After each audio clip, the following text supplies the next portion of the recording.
Indigenous Tribal Leaders Forum (ITLF) na phongdokiba wafam madude numit kharagi manungda kuki na namna taba mafam singda center na masak khangbidrabasu makoigi oiba tonganba lengak ama semlagani haiba ase law na yadaba amadi constitution gi yumpham yaudaba wafam ni hairaduna manipur lengak na akan mongda condemn tawkhre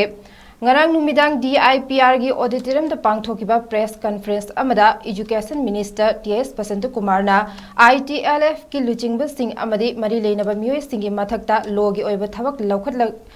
laukhadlak kani haina phongdokhre ITLF hairiba body asina phongdokiba wafam do Constitution gi oiba yumpham yaude asiguma wafam asina state asigi law and order gi fibam sogalakpa yana lei maram asina ngarang legislators singi oiba mifam ama famduna ITLF ki wangangbo yamna kan condemn tawbaga loinana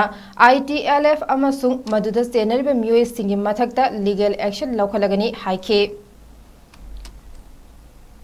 ITLF na ihiba statement big say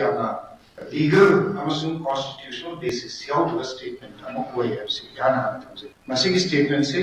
yamna irresponsible oiba statement ni basically law and order state privacy amka hena structure na ba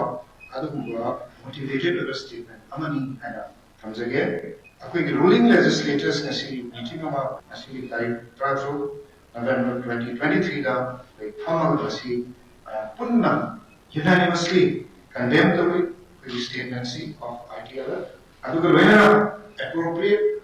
legal action, legal action, government authority concerned ITLF against ITLF. So must statement will be against that action governing action.